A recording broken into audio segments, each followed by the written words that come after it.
yeah, it's time for Jason to come back from the dead after being killed. Oh, wait. No, it's actually part 5 that I'm reviewing. You might as well stop old intro. I don't want to get copyrighted anyway, not for this. Friday the 13th Part 5, A New Beginning, was released March 22nd, 1985. As the movie came out less than a year after the final chapter, because that movie made so much money, and Paramount decided to make another movie in the series because of that. Yeah. You all know that title was a fucking lie! As the movie takes place years later, with Tommy being an adult now, or mostly an adult, and being nuts in the Pinehurst Youth Development Center, where people are dying, making you wonder if Jason is truly dead. And yes, we'll be getting to that. Let's start the movie. As the movie begins with Tommy Jarvis, who's played by Corey Feldman here for at least a little while, as he's at Jason's grave, but some dumbasses dig up Jason. And they are really excited to open up the grave, because, they all want a sequel. They need the money. Why'd they bury him in his mask? I guess it doesn't make sense. I would want to be buried in my mask, too.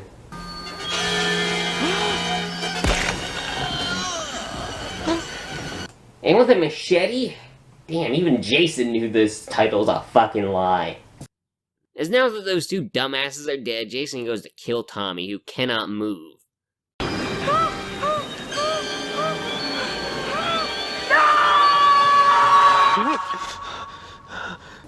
Which, yeah, that was a dream, and now Tommy's played by Tom Shepard. Now, they were lucky to get Corey Feldman in this, since at the time he's working on the Goonies, and they were luckily able to film that in his backyard. You're lucky he's in this movie at all, okay? As now we have the opening credits, as of course the title blows up again, showing the new mask of this movie. Which is weird they would show the mask of this movie.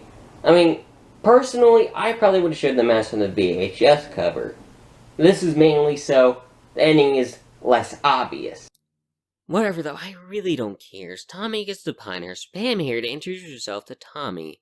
For him to also be introduced to the head doctor to tell him the rules of Pinehurst. Yeah, there are no rules, but a few suggestions you have to follow. Like, don't beat the shit out of people! As Tommy goes up to his room to look at the picture of his family, and no, they will not be in this movie. No, they won't be mentioned after this, so forget that they ever existed. As Tommy also has a knife that he hides away, and he goes to put some things in the closet. Ah! This movie isn't supposed to be in 3D! You scared of spiders? You scared of rubber spiders?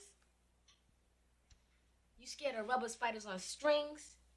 Well, no, I'm actually not. I have a little PTSD since I just reviewed it, and yeah, that was fucking stupid. Ugh. Man, you are one scared cat.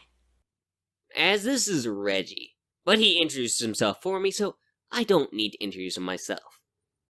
They call me Reggie the Reckless. No spider would scare me. Hey, thanks, Reggie. You just made my job a lot easier. Yo, man! Hey, he still makes his masks. Cool. They still look pretty badass. I like them being here, but sadly, they won't be mentioned again. As he talks to Reggie for a bit, but there's some action, so he has to split. As outside, the sheriff is there to drop off these two kids, Eddie and Tina, who are having fun. But Ethel here doesn't exactly like those two fucking in her woods. Ethel, these kids weren't doing? Doing? You think I don't know what those two perverts were doing in my yard? And yeah, she probably should be in the crazy house herself, but at least she is entertaining, at least to me. Say it like you mean it, Ma! Would you shut the fuck up? But she eventually leaves for Joey here to try to offer everyone help. But the girls here don't exactly want help. As he tries Vic next, but he looks pissed off, but that's because he's an asshole. Here, I'll just put it over here. And later on, when you're hungry, you can have it. who should not be given bladed objects. I could have ate that! But I think you're really out of line.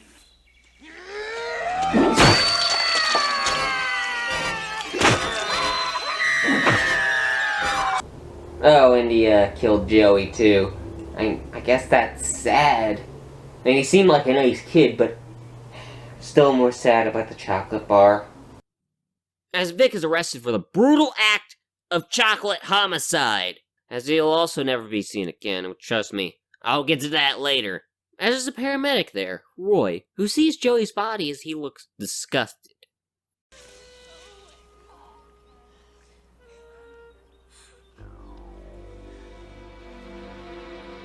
Which clearly, he's not suspicious at all. I mean, me mentioning his name is clearly not important at all. As later that night, there's some greasers whose car broke down. One is taking a crap and the other is fixing the car alone.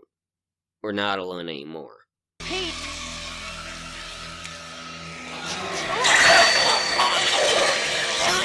And yes, this movie will have a lot of kills, but sadly, a lot of them will be cutaways, just like part 2, but here, I would say it's a little worse.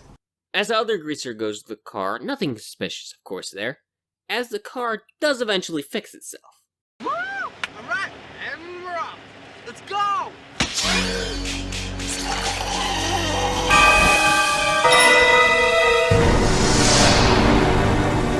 Oh, damn it, you were so close. The car was started. Damn, Jason had to be in the back. You were so close to surviving. As back with Tommy, he is mentally screwed up, seeing things in the mirror.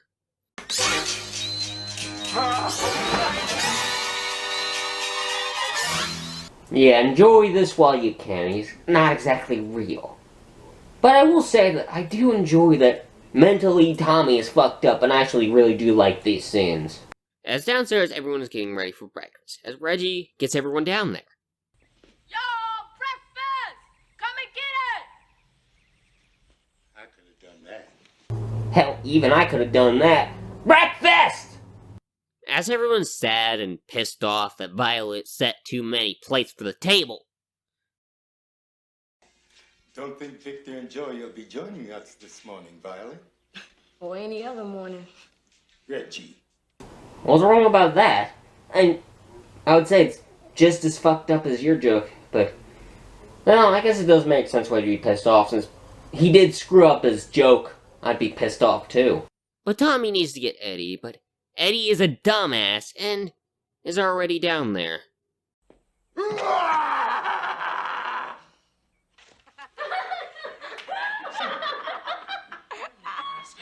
Oh yeah, great idea. Mess, steal, and scare from a guy who's mentally fucked up.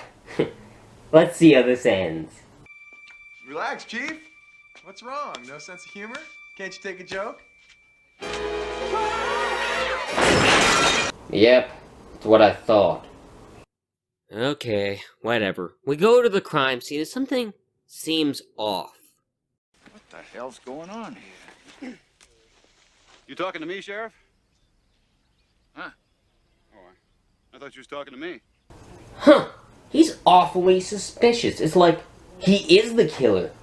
But that can't be the case, because Jason's the killer, clearly. Whatever, that line clearly won't come back in any way. As another death is coming up with the driver from Unger, as he goes to see his date, as they, I guess, roleplay, but yeah, she goes a bit too far. I mean, at first, I guess it was hot, but it kind of gets annoying after a while. He kind of wants to get the fuck out of there before he die. But I guess she makes up for that, because she is pretty hot. It's showtime! Oh yeah, I almost forgot. This movie is directed by a porn director, if you couldn't tell already, so enjoy the nudity in this movie. That's the only thing you really can enjoy. One of the only things, since, well, the movie kinda got screwed over by the MPAA. This guy's death cuts off really damn fast, the damn bastards! As his girl also goes outside to see the killer, so he can ask her a question. And my question is, why the hell do the scenes feel so disconnected? I mean, all the scenes like this are just so disconnected from the plot. I probably could have cut the scene out entirely and nothing would have changed. Hell, I probably could have cut out most of the scenes with people dying and probably be no different. Just the body count be smaller, but we all know that we want the body count high as fuck. But the sad thing is, the MPAA decided to fuck that, and most of them are cutaways. But we have to go back to the plot, with Tommy again being crazy.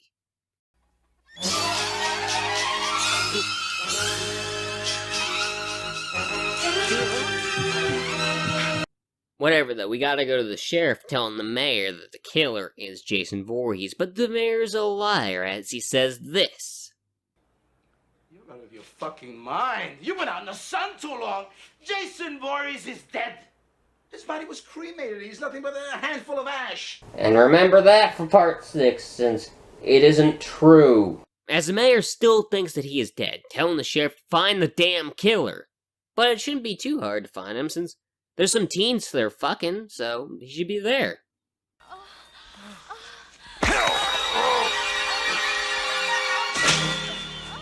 Oh yeah, I totally forgot about this guy. He was in a scene earlier, actually, with Ethel. He's supposed to be cleaning out the shit, I think. But really, I edited out that scene since I didn't think it was important. And neither is this guy. He's just there for the body count. I probably could have edited out this guy and you wouldn't notice. I mean, the other scenes, you might notice, but this guy, I really don't think you'd notice. I wouldn't. As next up is the teens, with Eddie going to wash up as Tina being very naked, very hot, and also alone.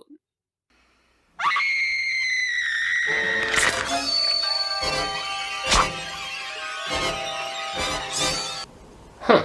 It's weird that an actress with the last name Voorhees is killed off in this movie. I'll get to why later. As the death is the second best kill in the movie, but the good thing is, the best kill is coming up next.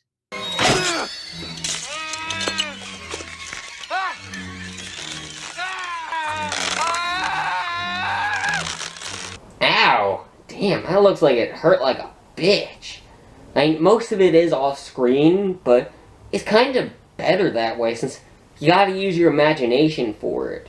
And this is actually one of the few kills in the movie that I actually like. There's like 2 in this movie. As everyone is pissed that they were gone so long, as Pam, Reggie, and Tommy go to see Reggie's brother Demon, who's the best character in this movie. Oh my God, well get your ass in here, boy! Because he's played by Miguel Nunez, who, yeah, he's definitely great in this movie. He's actually really great. He has the best scenes. As these two talk for very little, because Tommy screws it up as he sees Junior there. You're crazy from the loony bin! Oh, my mama's gonna chop you up into itty-bitty pieces, my friend! Oh yeah, great idea. Screw the guy who's mentally fucked up and will kick your ass. I'd love to see how this goes. I said, are you hearing me? Fuck you, lunatic! And of course, he beats the shit out of Junior because, you know, he did start and he definitely did deserve it. I mean, really, that was stupid. I mean, you really should not do that to a mentally scarred person that you know is fucked up and will beat your ass. As Junior gets his ass kicked hard, and sadly Reggie has to leave for Demon to need to go to the bathroom.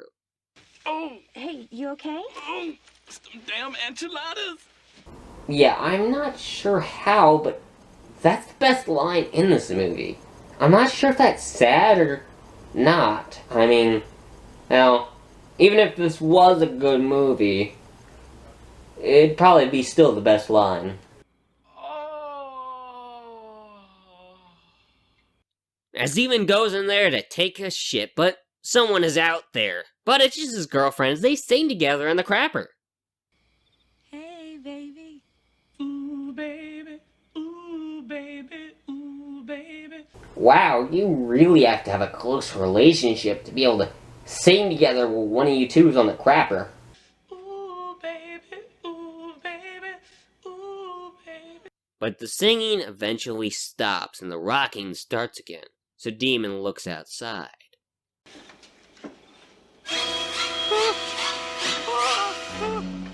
To find her breathing! Yeah, movie, you probably should have done a different camera angle or something, so it looks like she isn't breathing. Whatever, it's sadly Demon's turn next, as he sadly is killed.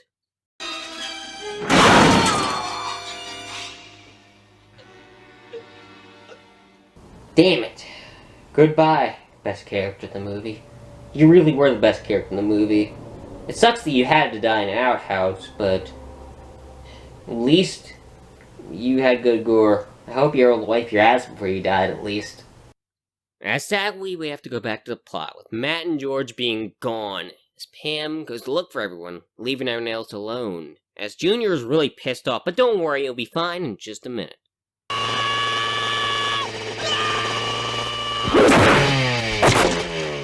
Because he's finally able to shut his ass up. I mean, really, thank you. That was really annoying.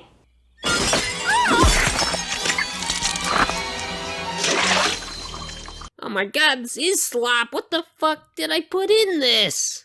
As Pam is looking for everyone, but the damn truck stops working because it's a horror movie, it's back with the others. The stuttering kid asked out Robin. I want to make love with you. Oh wow, that was terrible. That sucked. And here, I guess I have a suggestion for you. Don't take this as an insult. Don't sound like a pussy.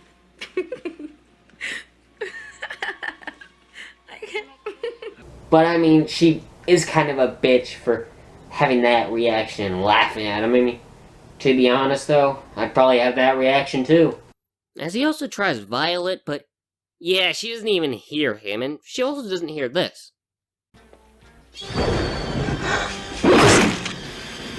Which getting killed is only slightly worse than getting rejected. But Robin seems like she actually likes him, as she looks regretful, but she does see him again.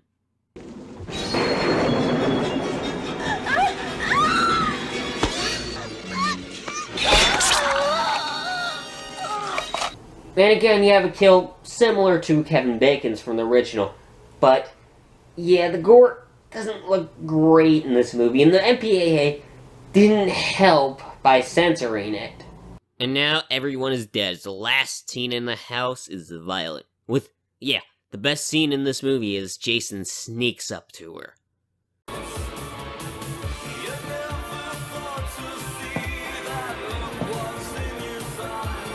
Mainly because of the song His Eyes, which I did do an AMV on. You should go check that out, maybe. But the scene is actually really suspenseful, and I really like it. It's probably the best scene in the movie.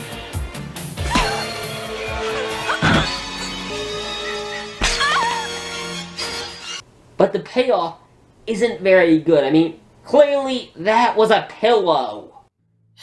Well, whatever. Reggie wakes up and finds all the bodies, and so does Pam, so they can find Jason.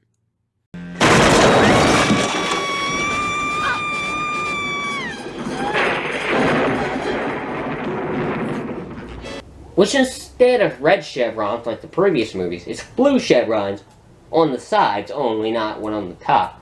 Which, I mean, this mask is fine, I still do enjoy seeing it. But it's not as good as the Part 4 mask. I mean, like I said, it's fine, but I will say, though, it still is on my mask to buy list. As now it's that time in the movie, them find a shit ton of people who died, but here, it's the people who died off screen, as first she finds one of the paramedics and Steve. But yeah, to be honest, I really don't like that they kill off so many characters off screen. I mean, I know it's for the body count, but it's not exactly satisfying unless it's on screen. If they're just killed off screen, it's not exactly good. You kind of feel disappointed. As she goes inside to find another body. And clearly, though, he just killed himself. I mean, he did jump through the window. As Jason chases Pam, but Reggie is there to save her life and run him the fuck over. Yeah, good job, Reggie. Now just run him over one more time and you got this. Oh, never mind, I guess. I mean, I guess they do have to have the killer alive for the climax. But Jason this time does look more injured than normal as Pam goes to kill him with the chainsaw. Which for some reason he's being very defensive, but I guess this isn't too suspect since technically in part 2, when Jason was attacked with the chainsaw, he's also being very defensive, so it isn't too suspect. But of course the chainsaw stops working, so she chucks the fucking thing at him. Makes sense. But Tommy is there to save the day.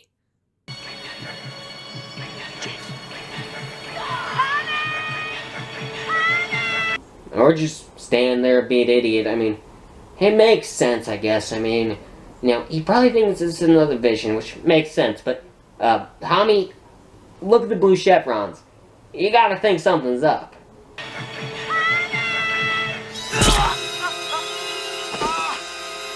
Well, if you didn't think it was real before, well, you know now. Yeah, there you go. Now kick his ass, Tommy.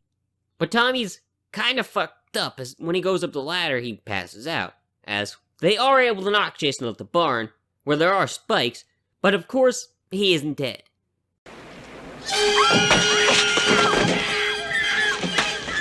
Because even though the killer in this movie does get fucked up, he still does have the motivation of Jason. But Tommy is able to cut his fucking hand off, so they can finally learn who the killer is.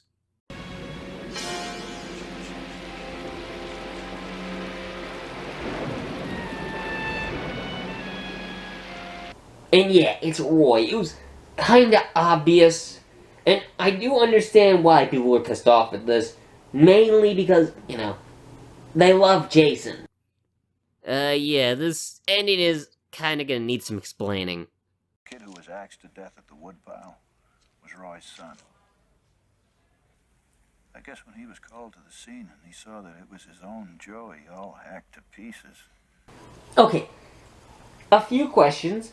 This one's about Vic, who killed his son and is left in jail, but he never kills him. He decides to kill a bunch of people who had nothing to fucking do with it, but not Vic, who killed his son. Why did he not kill Vic? I mean, it'd be fine if he had a scene where, you know, they said that Vic died in prison, but they don't have that. Vic doesn't die. That's why it's a problem. He was never mentioned. He should have died. He's the one that he should have been after. And the others could have been just extras that he was pissed off at. But Vic should have died maybe on his transfer to the prison or something, instead of the greasers. I guess he used the Jason thing to cover up with. Oh no, I'm not done with this. Why did he kill the greasers? They had nothing to do with it. I mean, they did have a line saying that all the loonies should be dead, but that was about it. He killed them mostly at random. I mean, they had nothing to do with the death. Absolutely nothing. I mean, really, my guess is that Roy just wanted an excuse to kill people. Whatever, Tommy is still alive, which is good, but he's even more crazy now. But again, he was dreaming, but he sees Jason in front of him, who's not real, as Tommy grabs Roy's hockey mask. Which he has for some reason.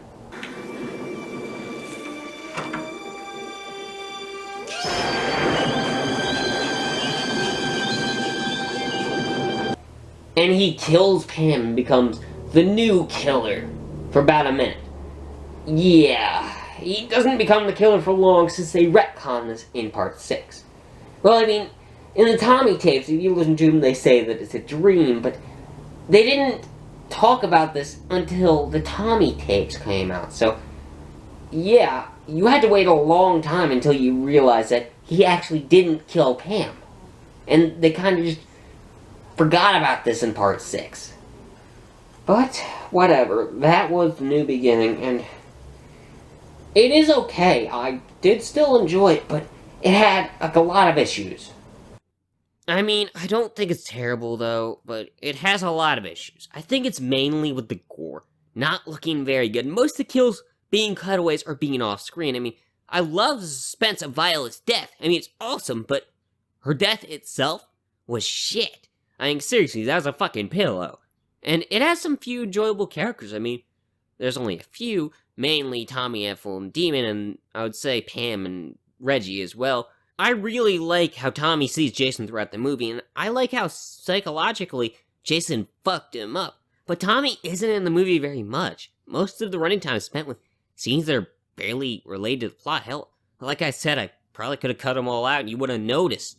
And most of the characters aren't great, I mean, except the ones that I mentioned. They're kind of generic, and I don't like them. And the acting is meh. I mean, I like Roy as a killer, though. I mean, he's not as good as Jason or Pamela. I mean, clearly, he's not as liked. But I don't hate it. I like Roy. I mean, his motivations were shit. But at least compared to Pamela, he was in the movie before his reveal. And I do like that Roy sustains damage compared to Jason. I mean, that is a nice touch, and it gives you a hint that it isn't Jason, even though, yeah, I still prefer Jason. And it looks like everyone else does, since they brought Jason back in the next movie, since people were pissed off. And because of this movie, people didn't go to see Part 6, which is much better than this. And they didn't watch it, and it got a lower box office, which really sucks. And even when I watch a marathon of a series, sometimes I will skip this one. Not always, but sometimes. And while I do enjoy the movie, I don't think it's great. I think it's okay. I think it's enjoyable. But that's more nostalgia. If I wasn't nostalgic, I'd probably give it a 2, but I do enjoy it enough, and I give Friday the 13th A New Beginning a 3 out of 5.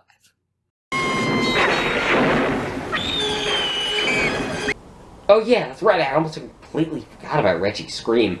I'll mention it now. It's pretty funny.